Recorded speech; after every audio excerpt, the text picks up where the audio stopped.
I'm Noah, and welcome to a new episode of Echoes of Noah. I'm so glad you're here.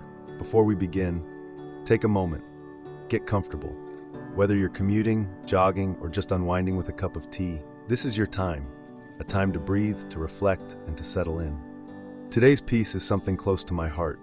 Originally written on Substack, I knew it needed to be expanded, to be spoken, not just read. It was inspired by a powerful photograph taken by Grant Bulloch, titled "The Little Church at Saksun, in the Right Place When the Light Finally Appeared."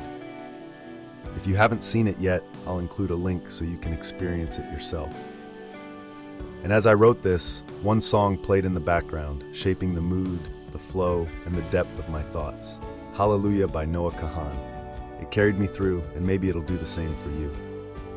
This reflection is called "The Church in the Mountain, a Testament of Faith." When the light finds you, will you be ready?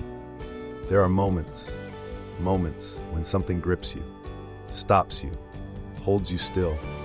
Not because you were looking for it, but because it was looking for you.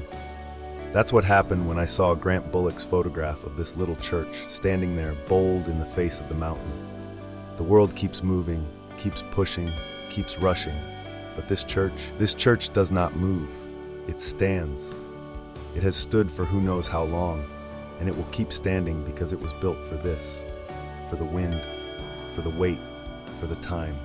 And maybe, just maybe, faith is the same way. It doesn't chase you down. It doesn't beg for your attention. It waits. It waits for the moment you stop, the moment you breathe, the moment you see. You don't have to rush to it. You don't have to run.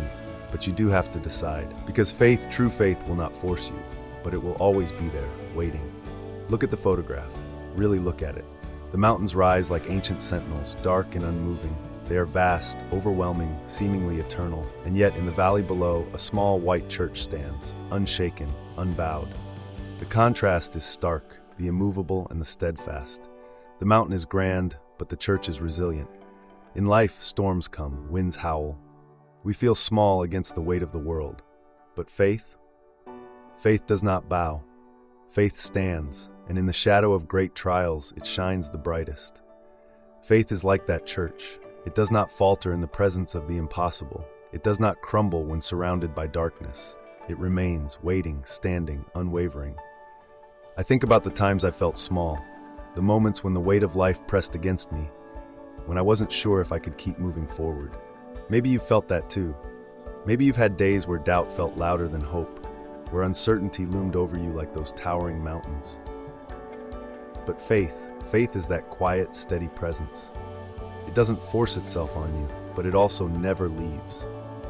Notice the road leading up to the church. It's not a grand highway. It's simple, unassuming. It's a path. That's what faith is, a road you choose to walk. Faith is not about sudden, overwhelming revelation. It's about taking that next step, walking forward even when you don't see what's ahead, choosing to trust. Some will rush to the church, some will take their time, some will turn away. But faith never moves. It simply waits for you to find your way. And isn't that the hardest part? Not knowing, not seeing the full picture, not having every answer before you take the first step. That's the struggle of belief, whether in something greater, in yourself, or in the path ahead. But faith isn't about certainty, it's about trust. Trusting that even in the unknown, even in the silence, even in the waiting, there is something greater at work.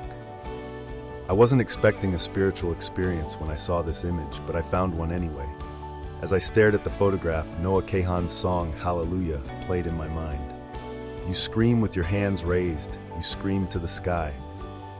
You ever been there? You ever had that moment when all you could do was lift your hands and cry out?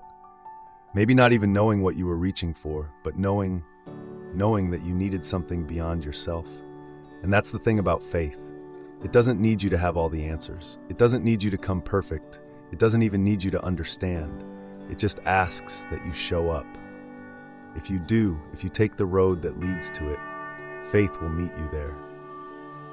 Then I remembered another image, another glimpse of faith, captured through Grant's lens. A cross leaning against a red mailbox, standing beside a telephone booth. Everything else in the photo was black and white, but those reds, deep, vibrant, stood out like faith itself, waiting to be noticed. At first, I wondered, can you just leave faith anywhere? Did someone set it down intending to return? Did they put it there while they made a call, sent a letter, carried on with their day? Or was it placed there as a reminder, as a symbol, as a beacon? Was it telling us that faith isn't something that disappears? It's something we lean on, something we return to, something that stands even when we forget it's there? Maybe that's what we do. We carry faith with us, but sometimes we put it down. We get busy, we lose sight, we forget. But faith doesn't forget us. Faith is patient. It waits, even when we walk away, even when we think we don't need it. And when we come back, when we reach for it again, it's right there where we left it. The church in the mountain doesn't need to chase the light. It doesn't need to call attention to itself. It simply stands, and when the light finds it, it shines. What about you?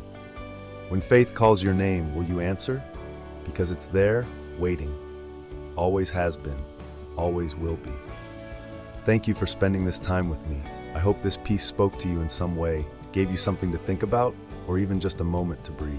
If you'd like to see Grant Bulloch's stunning photograph, I'll include a link in the description. And if you haven't already, take a moment to listen to Noah Kahan's Hallelujah. It might just resonate in a way you didn't expect. Until next time, take care, be well, and I'll talk to you soon.